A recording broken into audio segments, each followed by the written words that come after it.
The stars looked different from the bridge of the UES Thunderchild. Captain Alina Voigt knew this part of space well, but something felt wrong as they approached Proxima Centauri V.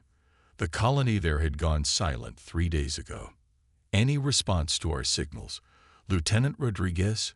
she asked, her eyes fixed on the main view screen. "Nothing, Captain." Complete silence.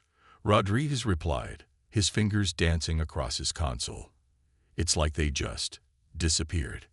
Captain Voigt stood up from her command chair, her tall figure casting a shadow across the polished deck. 20 years in Earth's space navy had taught her one thing. Silence was never good. Tactical report, Commander Sharma. Lieutenant Commander Rajiv Sharma looked up from his station. His dark eyes reflected the red alert status lights. "All weapons systems ready, Captain. Shields at maximum. Whatever we find down there, we're prepared." The Thunderchild was humanity's pride. A warship built after the Mars Rebellion had taught Earth a painful lesson about being unprepared. Now, as they entered orbit around the colony planet, that investment was about to be tested. "Scan the surface, Mr. Chen," Voigt ordered. Chief Engineer Maya Chen frowned as the results came in. "Captain, I'm detecting debris where New Brighton settlement should be." The colony, it's gone. A heavy silence fell over the bridge. 2,000 colonists, families, children, all gone. "Any signs of what happened?" Voigt asked, her voice steady despite the horror building inside her. "Radiation signatures suggest advanced energy weapons, nothing matching known human technology," Chen replied. "And there's something else." The ship suddenly rocked violently, throwing several crew members from their stations. 3 vessels just appeared from behind the moon. Sharma shouted, "Configuration unknown." On the view screen, 3 massive ships came into view. They were crystalline structures, glowing with internal light, shaped like arrowheads pointed directly at the Thunderchild. "Hail them," Voigt ordered. No response, "But they're scanning us," Rodriguez said, his voice rising. "It's like nothing I've ever seen. They're cutting through our encryption like it isn't there." Another blast hit the ship, this one stronger than the first. "Shields at 60%, Sharma reported. "Their weapons technology is impressive." Voigt didn't hesitate. "Target the lead vessel. Warning shots only. Let's see if they understand that language." The Thunderchild's main cannons fired, the energy beams passing just in front of the alien vessels.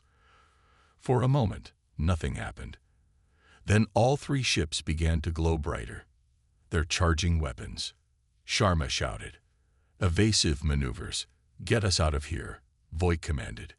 "And prepare a message buoy for Earth. They need to know what happened here." As the Thunderchild turned to flee, the ship's AI spoke in its calm, feminine voice. "Captain, I'm intercepting communications between the vessels. Translating now." A harsh, mechanical voice filled the bridge. "Human vessel identified. Species classification. Category 5 threat. The infection must not spread. Capture or eliminate." Voigt shared a look with Sharma. "Category 5. The highest threat level. Why would they consider us so dangerous?" Rodriguez asked. "They clearly have superior technology." "That's what we need to find out," Voigt said as the Thunderchild accelerated away from the colony. "And why they destroyed our people." Behind them, the 3 crystalline ships followed in perfect formation, hunters on the trail of prey that, unknowingly to them, would soon become the hunter. "Damage report," Captain Voigt shouted as the Thunderchild shook from another alien blast. "FTL drive damaged, Captain," Chief Engineer Chen replied, her hands moving quickly over her console. "We can't jump to Earth. We're trapped in this system." Through the view screen, the 3 crystal ships followed them, gaining speed. "We need somewhere to hide," Voigt said, studying the star map. "Sharma, what about that asteroid field?" Commander Sharma nodded. "It could work. Their ships are larger than ours. They might have trouble following us through the tight spaces." "Rodriguez, take us in," Voigt ordered. "Full speed." The Thunderchild turned sharply and raced toward a dense field of asteroids at the edge of the Proxima Centauri system. Rocks the size of small moons drifted in a chaotic dance. "They're still following, Captain," Sharma reported. "But they've slowed down." Voight leaned forward in her chair. "Good. Now let's see how good their pilots are." The Thunderchild weaved through the asteroid field with impressive skill. Rodriguez's hands flew over the controls, guiding the warship through gaps that seemed too small. Behind them, the alien vessels moved more cautiously. "Captain," Chen called out, "I have an idea. We could modify our stealth systems to match the radiation from these asteroids. They might lose us on their sensors." "Do it," Voight ordered. Chen rushed off the bridge toward engineering. The ship continued deeper into the asteroid field. "One of the alien ships just hit an asteroid," Sharma announced with a small smile. "They're having trouble in here." 20 minutes later, Chen's voice came through the comm system. "Stealth modifications complete, Captain. Activate when ready." "Now, Chen." The Thunderchild's exterior lights went dark. Its energy signature changed to match the surrounding rocks. "Find us a place to hide, Rodriguez," Voight said. "Somewhere we can watch them, but they can't see us." The helmsman guided the ship into the shadow of a massive asteroid. The Thunderchild powered down to minimal systems and waited. "They're searching for us," Sharma whispered, as if the aliens might hear him. "Their scan patterns are systematic, very logical." For hours, the crystal ships moved through the asteroid field, searching. Eventually, they split up to cover more area. "Captain," the ship's AI announced, "I've been analyzing their communications. I can now translate them in real time." "Let's hear what they're saying," Voight replied. The alien voices filled the bridge, translated by the AI. "Human vessel hiding. Must locate. High Executor Zixal demands capture of specimen. Their historical records showed dangerous thought patterns. Category 5 threat confirmed by Council." The crew looked at each other in confusion. "Historical records?" Rodriguez asked. "They've been studying us." "And what do they mean by dangerous thought patterns?" Chen wondered. Sharma was looking at data on his screen. "Captain, I've been reviewing what little we know about them. They seem to communicate as a group, almost like a hive mind. Their ships move in perfect coordination. A collective consciousness." Voight nodded slowly. "And they're afraid of how we think." "It appears so," Sharma replied. "Our human history is full of conflict, creativity, and unpredictable behavior. If they evolved as a unified mind, our individuality might seem chaotic to them." A plan began to form in Voight's mind. "If they're afraid of how we think, let's show them they have good reason to be afraid." "Chen, how soon can you get the FTL drive working?" 12 hours, minimum," Chen replied. "You have 6, Voight said. "We're not running anymore. It's time to show these aliens why humans are classified as a Category 5 threat." The Thunderchild drifted silently through the radioactive clouds of the Barnard Star Nebula. Captain Voight had ordered all non-essential systems shut down. They were hiding, but not running. Not anymore. "How much longer until we can fight back?" Voight asked Chen. "FTL drive is still down, but weapons are at 80%, Chen replied. "We're as ready as we can be." Sharma's console suddenly lit up with warnings. "Captain, large energy signature approaching. It's the alien flagship." On the view screen, a massive crystal ship emerged from the colorful gases of the nebula. It was 3 times the size of the other ships, its surface glowing with pulsing blue light. "They found us," Rodriguez whispered. "No," Voight said, standing tall. "We let them find us, exactly as planned." The alien ship stopped a safe distance away. It didn't attack immediately. "They're scanning us," Sharma reported. "This is different from before. Much more powerful." Inside the alien flagship, High Executor Zixal connected its crystalline body to the command interface. The Vex leader's consciousness spread through the ship's systems, directing the quantum resonance scanners to penetrate every molecule of the human vessel. Show me everything, Zixol commanded the collective. The scan penetrated the Thunderchild's hull, mapping its weapons, engines, and life support systems. But the Vex technology went deeper, reading the neural patterns of the human crew, accessing the ship's historical database, and analyzing the biological makeup of the strange creatures inside. What Zixol saw sent waves of terror through the Vex collective mind. The humans weren't just dangerous because of their weapons. They were dangerous because of how they thought. The scan showed minds that could imagine 1,000 possibilities at once. Minds that could feel fear yet still function. Minds that could hold contradictory ideas and still make decisions. Most terrifying of all, the ship's historical database showed humans fighting other humans for thousands of years. They had evolved by competing against themselves, each conflict making them stronger, more adaptable, more unpredictable. Impossible, Zixol whispered to the collective. No species can survive such internal division. On the Thunderchild, the crew watched as the alien scan washed over them. They're in our computer systems, the ship's AI reported. They're downloading our historical records, military history, scientific achievements, literature, art. Let them look, Voight said calmly. Let them see exactly who they're dealing with. Suddenly, the alien scan stopped. The massive ship began to back away. Captain, Sharma said in surprise, they're retreating. But why? Voight smiled. They saw us, Commander. The real us. Not just our weapons or our technology, but our minds, our history. On the Vex flagship, Zixol struggled to process what they had discovered. The Vex had evolved as a perfect collective, each member thinking as one. Conflict within the species was unknown to them. The idea of a fragmented consciousness, billions of individuals thinking different thoughts, competing, cooperating, imagining, creating, was beyond their comprehension. The Category 5 classification was insufficient, Zixol announced to the collective. These humans are not just dangerous. They are chaos itself. As the alien flagship retreated, Captain Voight knew the brief respite wouldn't last long. They'll be back, she told her crew. And next time, they'll bring their entire fleet. Why did they retreat? Rodriguez asked. What did they see that scared them so much? Us, Voight said simply. They saw us. And now we'll show them what humans do when cornered. Captain Voight gathered her senior officers in the tactical room. A holographic map of the nebula floated above the table, showing the positions of the Vex ships.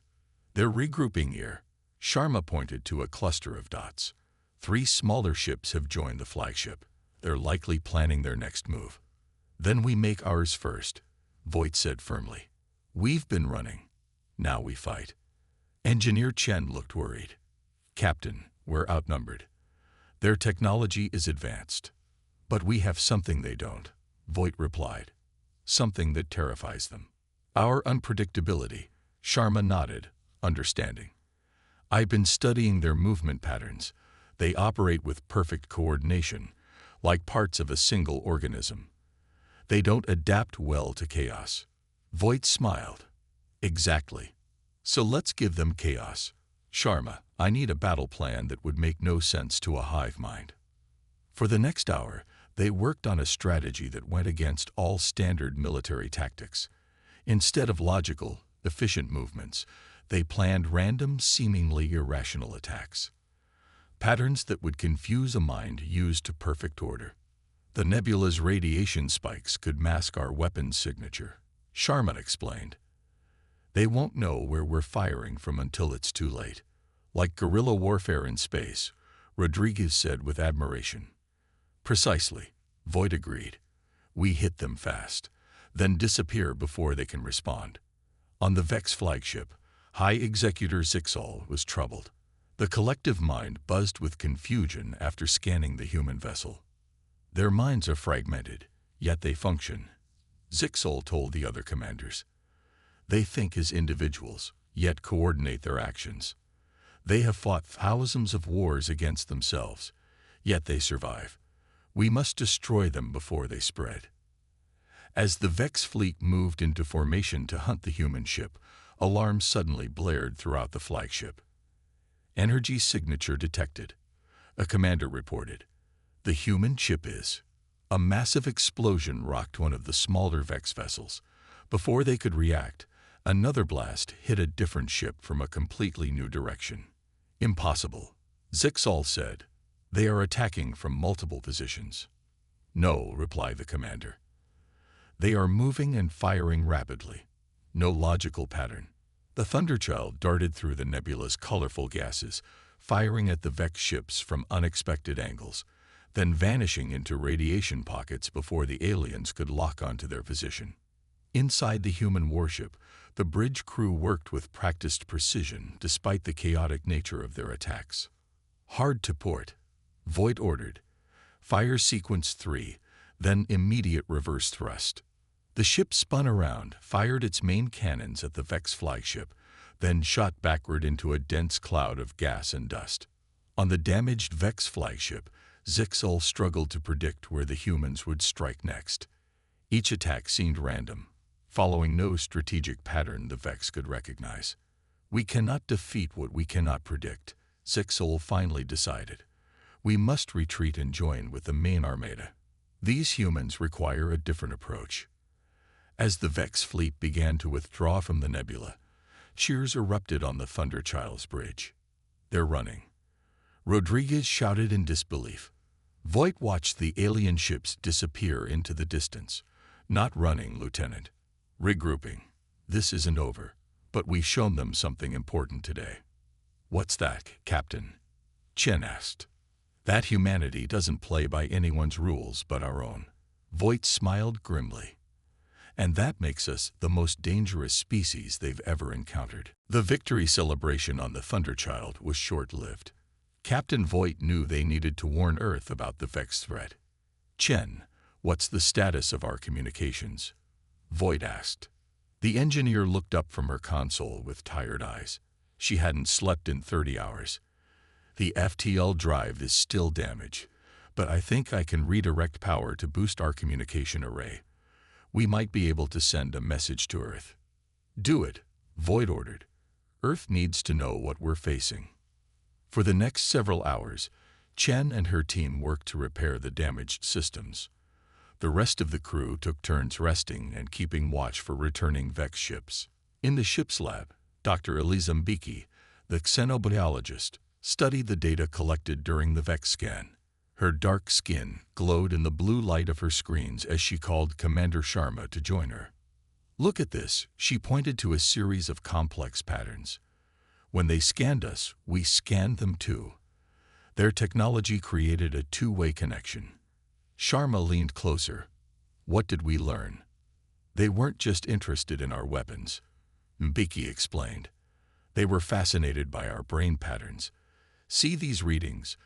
They spent most of their scanning power analyzing how humans think. Sharma's eyes widened. That's why they're so afraid of us. Not because of our technology, but because of our minds. Exactly, Mbiki nodded. Their hive mind makes them vulnerable to our unpredictable thinking. It's like a computer facing a virus it can't understand. On the bridge, Chen finally had good news. Captain, communications are partially online. We can send a short message to Earth, but we might not be able to receive a full reply. That's enough, Voight said. She recorded a warning about the Vex threat, including all the data they had collected about the alien ships, weapons, and their fear of human thought patterns. Message away, Chen announced after Voight finished. Now we wait. The hours passed slowly. The crew took turns watching the long-range scanners for any sign of returning Vex ships. Finally, the communications console beeped. Incoming message from Earth, Rodriguez called out. It's breaking up. I can only get pieces. The message appeared on the main screen, full of static and missing words. Multiple colonies attacked. Vex fleet moving toward. Survivors gathering at. Encrypted coordinates follow. A series of numbers appeared at the end of the message.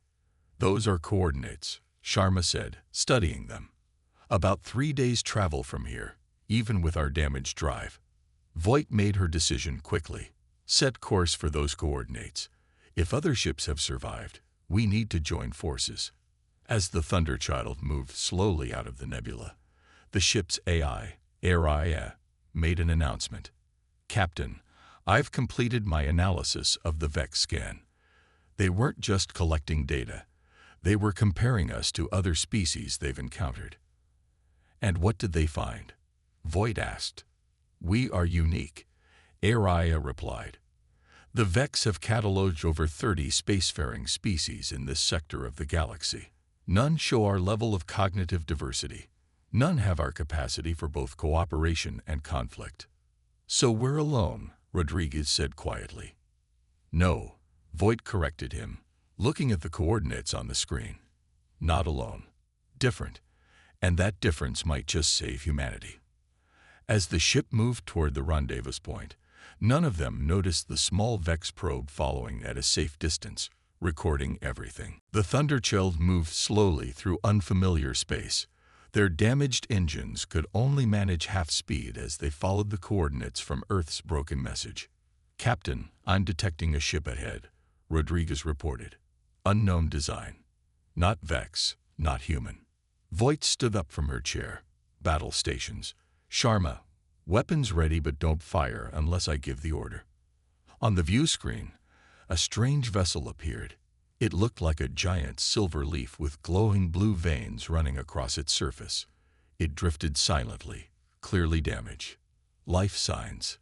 Voight asked. Yes, Mbeki confirmed, but not human.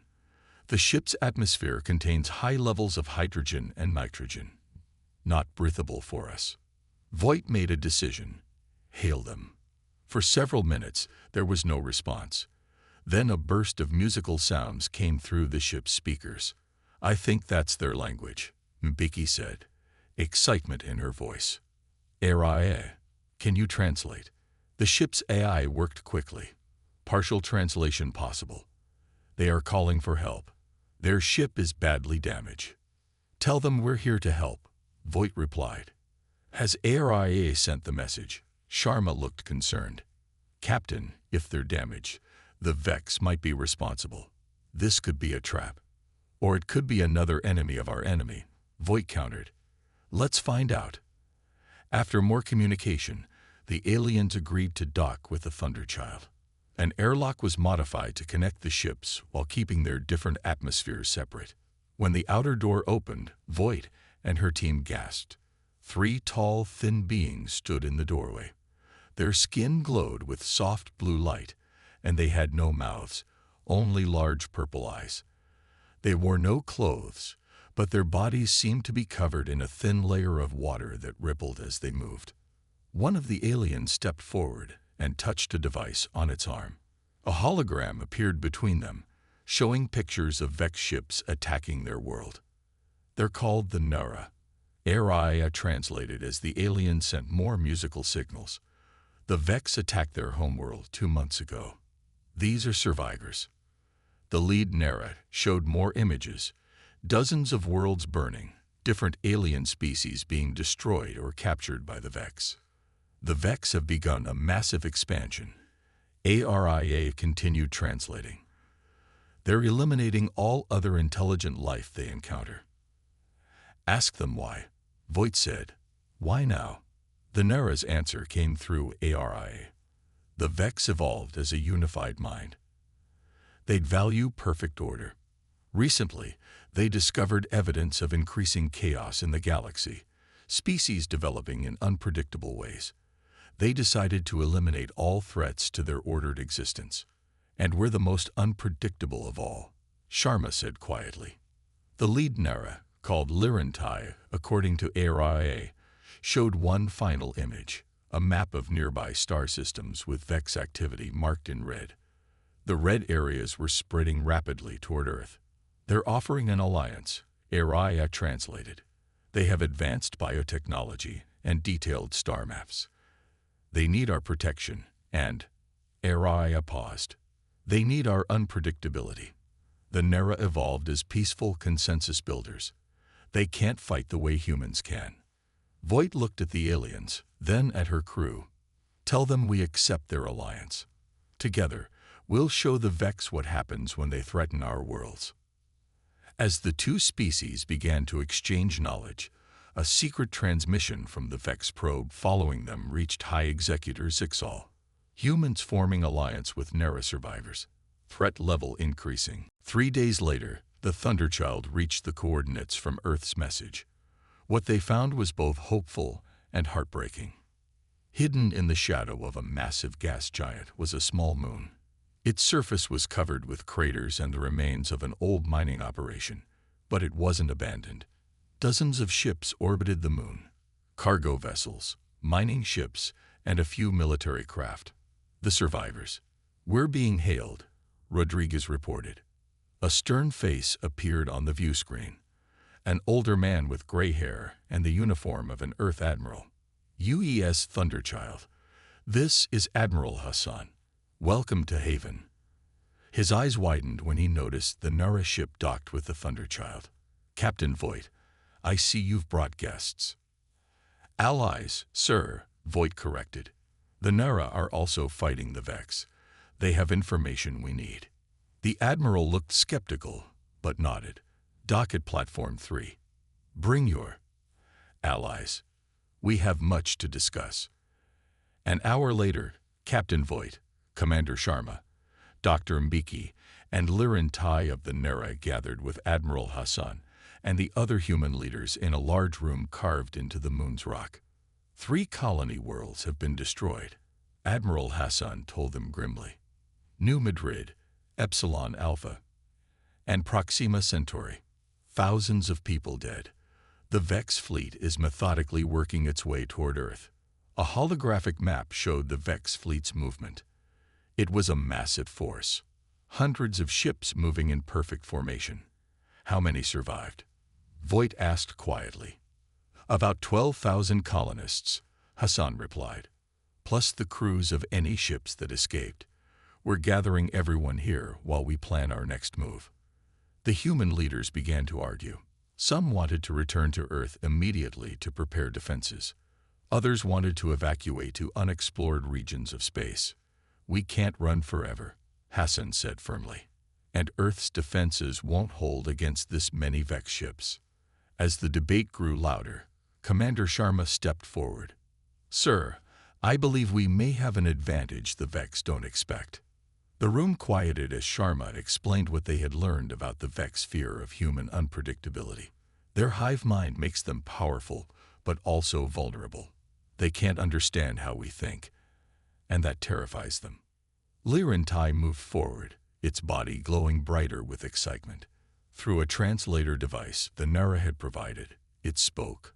"The human says truth. Vex fear chaos, fear different thinking. My people have biotechnology that could help. We can make weapon that targets Vex mind directly." "What kind of weapon?" Admiral Hassan asked, suddenly interested. Dr. Mbiki stepped forward. "A psychological weapon, sir. The Vex experienced panic when they scanned our ship and saw how humans think. If we could amplify that effect, we could disable their fleet without destroying it," Sharma finished. The room erupted in discussion again. Some military leaders rejected the idea, preferring conventional weapons. Others saw the potential. Finally, Admiral Hassan raised his hand for silence. "Captain Voight, your ship encountered the Vex first. You fought them and survived. What do you think?" Voight looked around the room, at the faces of humans and the glowing form of Liren Tai. "Admiral, throughout human history, we've often been outgunned and outmatched. Yet we've survived by doing the unexpected. I think it's time we show the Vex just how unexpected humans can be." The Admiral nodded slowly. "Very well. Commander Sharma, Dr. Mbiki, work with the Nara to develop this weapon. We'll call it Operation Nightmare." As the meeting broke up, no one noticed the tiny Vex probe hidden in the ventilation system, recording everything. For 3 days, the combined human and Nara teams worked tirelessly. Dr. Mbiki and Liren Tai led the development of the psychological weapon, while Commander Sharma and Captain Voight planned the attack strategy. The Thunderchild was transformed. Nara biotechnology covered parts of the hull, pulsing with soft blue light. Inside, the ship's systems were connected to strange organic computers that the Nara had brought from their vessel. "It's ready," Dr. Mbeki announced on the third day. She looked exhausted but excited.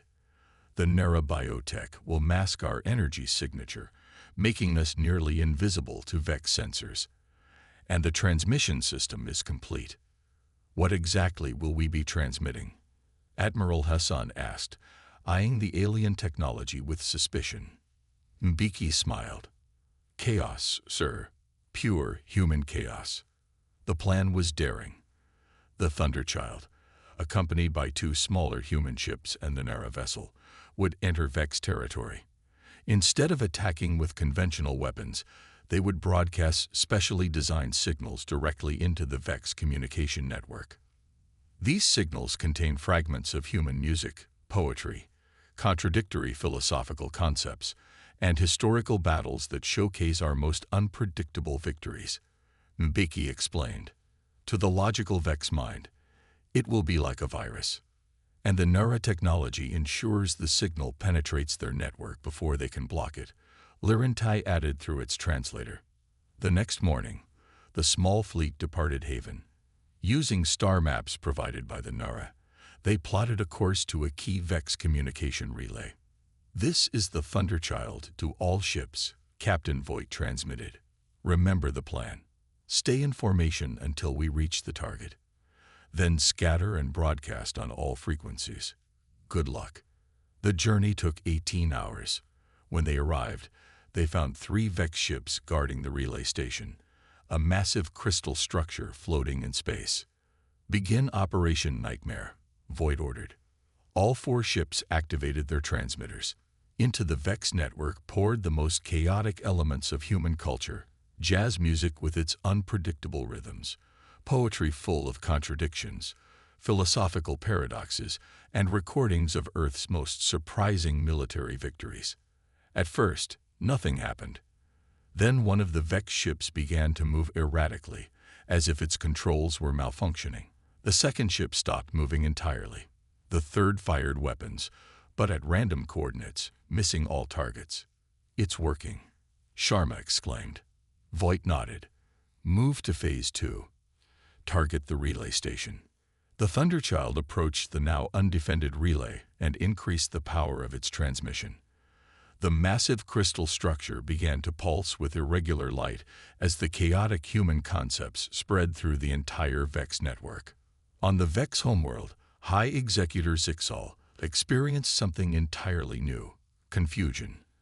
As the human transmissions spread through the network, the collective consciousness began to fragment. For the first time, individual Vex began having separate thoughts. "Disconnect from the network," Zixal ordered desperately, but it was too late. The signal was spreading like wildfire from one relay to the next. Back on the Thunderchild, the crew watched in amazement as more Vex ships arrived only to fall into the same erratic patterns. "We've created a chain reaction," Mbeki said in wonder. "Their entire communication system is carrying our signal now." Captain Voight turned to her crew. For the first time in their history, the Vex are experiencing something they've never understood: the beautiful chaos of human thought. The success of Operation Nightmare spread quickly through the human fleet. As reports came in of confused Vex ships throughout nearby systems, Admiral Hassan called an emergency meeting on Haven. "We have a rare opportunity," the Admiral told the gathered leaders. "The Vex network is in chaos. Their ships are disorganized for the first time in their history." Captain Voight stepped forward.